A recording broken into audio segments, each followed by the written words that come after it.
Watercolour painting for beginners and watercolour painting tips for beginners. আজকে আমরা জল রং সম্পর্কে অনেক কথা বলবো। তো তোমাদের জল রঙের জন্য যে একটা টিপস আমি দিতে চাই সেটা হচ্ছে, আমি কোনো খাতার ক্ষেত্রে বলবো না, তবে জল রঙের ক্ষেত্রে কিন্তু তোমাদের একটা শক্ত পৃষ্ঠাওয়ালা প্যাডই ইউজ করা উচিত, যেমন এটা। আর এই খাতাটার থেকেও ভালো ওয়াটারকালার প্যাড আছে, যেটা হচ্ছে হ্যান্ডমেড ওয়াটারকালার প্যাড। সেগুলো আরো ভালো, সেগুলোর পৃষ্ঠাগুলো আরো মোটা হয়। তুমি যদি সাধারণ কাগজে জল রং দিয়ে ছবি আঁকতে যাও সেটা তো খারাপ হয়েই যাবে, কারণ ওই কাগজটা ছিঁড়ে যাবে। তাই তোমাদের প্রথমে যেটা প্রয়োজন সেটা হচ্ছে একটা প্যাড।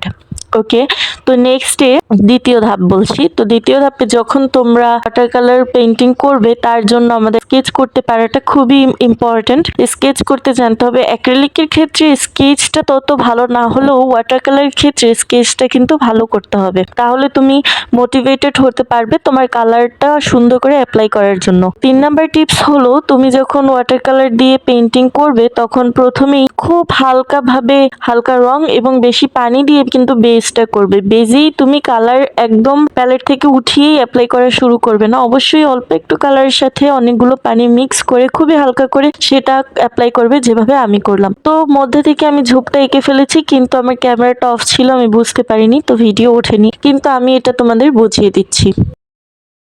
এই যে দেখছো আমি লাল রং দিয়ে বেস দিয়েছি, এটা হচ্ছে এই লাল রঙের শেডটা, এটা ডার্ক শেড, আর এটাকে আমি হালকা করে বেসটা কিন্তু দিয়েছি। আর এই হলুদটা দিয়ে আমি এই সকল জায়গায় কাভার করেছি, এবং এই ব্লু কালারটা আমি স্কাইয়ে দিয়েছিলাম, যেটা এখন বোঝা যাচ্ছে না, খুবই হালকা করে দিয়েছি। আর এটা ব্লু কালারের আরেকটা শেড, যেটা দিয়ে আমি এই গাছগুলো এঁকেছি, এই সাইডের গুলো আমি এটা দিয়ে এঁকেছি। এই টিয়ে কালারটা দিয়ে কিন্তু আমি এই যে ঝোপটা এঁকেছি এটার উপরের অংশটা হালকা করে বেস দিয়ে করেছি। আর এই ব্লু কালারটা আমি পরে নিচে দিয়েছি, এই যে ফোটা ফোটা দেখছো ডট ডট, এটা ওই ব্লু কালারটা। আর শেষে হচ্ছে ব্ল্যাক, আর এই ব্ল্যাক কালারটা আমি শেষে এখানে দিয়েছি হাইলাইট করার মতো। এবার কিন্তু আমি আরেকটা গাছ এঁকে নিচ্ছি, এবার তোমরা দেখতেই পাবে আশা করি। এবার আমার ক্যামেরাটা অন থাকবে। তো আমি প্রথমে টিয়ে কালারটা দিয়ে বেস দিয়েছি, তারপর ওই স্যাফ গ্রিনটা দিয়ে কিন্তু আমি সেটার নিচে একটু ডার্ক করে দিয়েছি। আর এই যে গ্রিনটা দিচ্ছি একটু পরে আমি ওইটারও শেড দিচ্ছি, ওটার শেডটা এখানে দেওয়া হয়নি, একটু পরেই দিচ্ছি। আর এবার এই গ্রিন কালারটা, এই যে সাইডের যে গ্রিন কালারটা, এই গ্রিন কালারটা দিয়ে কিন্তু এটাও কিন্তু গ্রিনের একটা শেড, তো এটা দিয়ে আমি এখানের ঝোপটা আঁকছি। আর এবার হচ্ছে আমি ব্ল্যাক কালার দিয়ে আর এই দিয়ে দিলাম আমি সেই গ্রিন শেডটা। এবার আমি এই গ্রিন, এটা কিন্তু ওই গ্রিন শেডটা যেটার কথা একটু আগে বলেছিলাম, এই গ্রিন শেডটা কিন্তু এবার আমি এই ঝোপে দিয়ে দিয়েছি। এটা শুকোবে ততক্ষণ আমরা আমাদের উপরের ঝোপটাও দেবো। আর সেটা হচ্ছে আমি ব্ল্যাক কালার দিয়ে দিয়েছি, আর আমি এটার সাথে পানি ইউজ করেছি, তো এটা কিছুক্ষণ পর একটু সাদাটে হয়ে যাবে। তো এই উপরের গাছটা আঁকার জন্য আমি ব্ল্যাক কালার ইউজ করেছি। আসলে আমি একটা রেফারেন্স দিয়ে স্কেচটা করেছিলাম, কিন্তু স্কেচ করার পর যখনই আঁকবো তখনই আর রেফারেন্সটা খুঁজে পাচ্ছিলাম না। আমি নিজের মতো করে আমার যতটুকু কালার সম্পর্কে, থিওরি সম্পর্কে ধারণা, ততটুকু দিয়ে আমি নিজের মতো করে পেইন্ট করছি। সাধারণত আমি নিজের মতো করে করি না, আমি রেফারেন্স দেখেই করি, একটু চেঞ্জেস করি নিজের মতো করি, কিন্তু রেফারেন্স দেখেই করি। তো আজকে আমি নিজের মতো করছি, তো অত চমলক্ষ নাও হইতে পারে, বাট ইটস ওকে। তো আমি যেই শেডটা দিয়ে এই গাছগুলো এঁকেছিলাম সেই শেডটা দিয়েই কিন্তু, সেই শেডটার কিন্তু ডার্কার শেড দিয়ে আমি এটাতে একটু আউটলাইন দিয়ে দিয়েছি হাইলাইট করার জন্য। আর আমি রেড কালারের অন্য একটা শেড, কিন্তু ওই শেডটা না, অন্য একটা শেড নিয়ে এবার ডার্ক ভাবে নিয়েই, মানে প্যালেট থেকে নিয়েই পানি না মিশিয়ে সেটা কিন্তু আমি দিয়ে দিয়েছি এখানে। আর এবার হচ্ছে আমি একটু পানি মিশিয়ে তারপর ঘরের এখানে যে সেটটা একটু অন্ধকার হবে সেখানে দিয়ে নিচ্ছি। এটা আসলে বোঝাবে অন্ধকার। তো আমার যেখানে গাছ হবে সেখানে আমি আবার গাছ এঁকে দিচ্ছি। আর এগুলো কিন্তু আর একটু ফিনিশিং রয়েছে, যেটা তোমরা ধীরে ধীরে দেখতেই পাবে। তো এবার আমি কিন্তু ধীরে ধীরে আমার ছবি আঁকাটার, এই যে দেখো গাছটা এঁকেছি, আমি প্রথমে টিয়া কালার দিয়েছিলাম, পরে এই গ্রিনটা দিয়ে কিন্তু আমি আবার এটাকে একটু ডার্ক বানিয়ে দিয়েছি। এবার নিচের ঝোপটাতে আমি অন্য একটা গ্রিনের শেড দিয়েছি। মূলত একটা হালকা শেড দিলে অপরটা কিন্তু অন্য একটা শেডের ডার্ক ভাব দিবে, তাহলে ছবিটা কেমন যেন রিয়েলিস্টিক লাগে। আর আজকে অনেকদিন পর আমি জল রং দিয়ে একটা প্রাকৃতিক দৃশ্য আঁকবো। আমার মনে হয়েছে প্রথমা অবস্থায় এগুলোই বেশি জরুরি আমাদের জন্য। তো আমি যে এই যে অরেঞ্জ কালারটা দিয়েছি এটা একটু বেশি হয়ে গেছে। বেশি হয়ে গেলে কি করবে, এটা হচ্ছে মনে করো আরেকটা টিপস, বেশি হয়ে গেলে কি করবে, ব্রাশটা পানিতে ভেজাবে, ভিজিয়ে টিস্যু দিয়ে শুকিয়ে নেবে, এরপর ওই কালারটার উপরে দিয়ে ব্লেন্ড করে দেবে। তো আমি ব্লেন্ড করে নিয়েছি যতটুকু আমার প্রয়োজন ততটুকু। তো এবার আমি যা করছি তা হচ্ছে, আমি অন্য কালারগুলো নিচ্ছি, সেই কালারগুলো, এটা সেই লালের শেড, আর এটা দিয়ে কিন্তু আমি ওই হলুদটার সাথে একটু হালকা করে ব্লেন্ড করে দেওয়ার ট্রাই করছি। আর এটা কখনোই তুমি একটা নর্মাল খাতায় পারবে না, এভাবে ভুল হয়ে গেলে জল রং উঠিয়ে ফেলা, এগুলো কিন্তু পারবে না।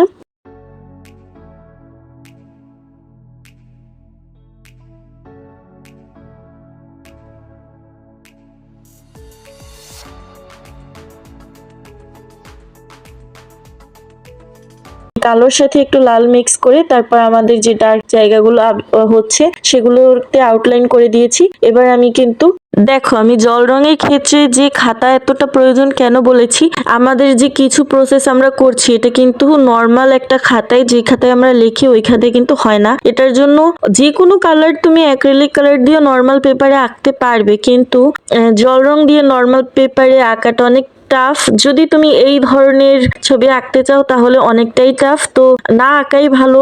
জল রং দিয়ে তুমি একটা শক্ত কোনো কাগজের উপর অথবা এই ওয়াটার কালার প্যাডই কিনে নাও, তো তোমার জন্য ভালো হবে। এটার জন্য আমি আর কিছু বলতে পারছি না। তো এবার আমি কিন্তু ধীরে ধীরে ডিটেলস দিচ্ছি, আমার যেখানে যা প্রয়োজন গাছের ডালপালা কালো রং দিয়ে কিন্তু আমি ডিটেলস দিচ্ছি, জানালা টানালা এঁকে দিচ্ছি। তো আমি কি করেছি এই ছবিটা আঁকার সময়, আমি মূলত প্রথমে খুবই হালকা রং থেকে স্টার্ট করেছি, তারপর ধীরে ধীরে কিন্তু আমি গাঢ় কালারের দিকে গিয়েছি। আর গাঢ় রং কিন্তু আমি ওই হালকা রঙের ডার্ক শেড দিয়ে দিইনি, আর ওই হালকা রংটাই ডার্ক ভাবে দিইনি, আমি অন্য শেডের রংটাকে কিন্তু ইউজ করেছি ডার্ক হিসেবে। তো এবার আমি আমার ছবি আঁকাটা কিন্তু প্রায় শেষ, আর আমি এখানে 4-5টা টিপস তো মনে হয় তোমাদের দিয়ে দিয়েছি। তো চলো সেগুলো আরেকবার মনে করি যে কি টিপস দিলাম। প্রথমে হচ্ছে জল রং করার ক্ষেত্রে আমাদের যা প্রয়োজন সেটা হচ্ছে একটা ওয়াটার কালার প্যাড অথবা জল রং করার যোগ্য এমন একটা কাগজ।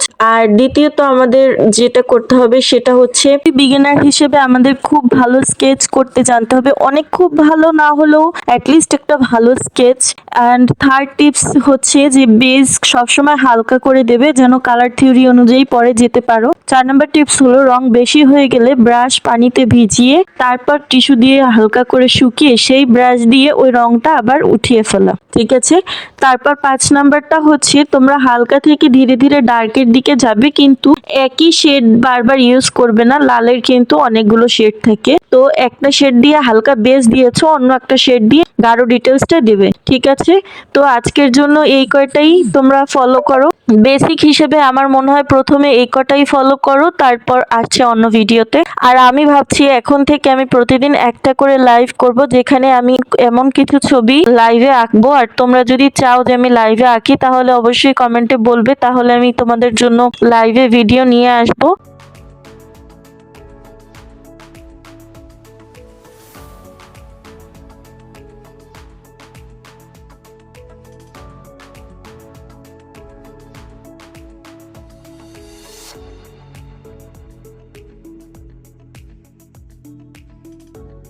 হ্যাঁ, তো আমার ছবি আঁকা শেষ। এবার আমি রাস্তায় যে আলো অন্ধকারের বিষয়টা, যেখানে ডার্ক ডিটেল হবে সেটা দিয়ে দিচ্ছি। আর আমার আঁকা কিন্তু শেষ। তো তোমরা যদি চাও যে আমি লাইভে ডাইরেক্ট তোমাদের ক্লাসের মতো করে শেখাই তাহলে তোমরা আমাকে কমেন্টে অবশ্যই বলো। এটা হচ্ছে আমার ছবির আজকের ফাইনাল লুক। তো ছবিটা কেমন হয়েছে অবশ্যই জানাবে। খুব সিম্পল একটা ছবি নিয়েছি আমি, যেহেতু আমি টিপসের জন্য নিয়েছি। আর আমি আগের ভিডিওতে বলেছিলাম যে আমি ভয়ানক রেফারেন্স নেব না টিপসের জন্য, ছোটখাটো রেফারেন্সই নেব। তো আমি একটু সহজ দেখেই নিয়েছি, এই জন্য এটা একটু সহজ। আর আমি রেফারেন্সটা পরে খুঁজে পাইনি, যার কারণে আমি নিজের মতো কালার করেছি। কেমন হয়েছে অবশ্যই জানাবে।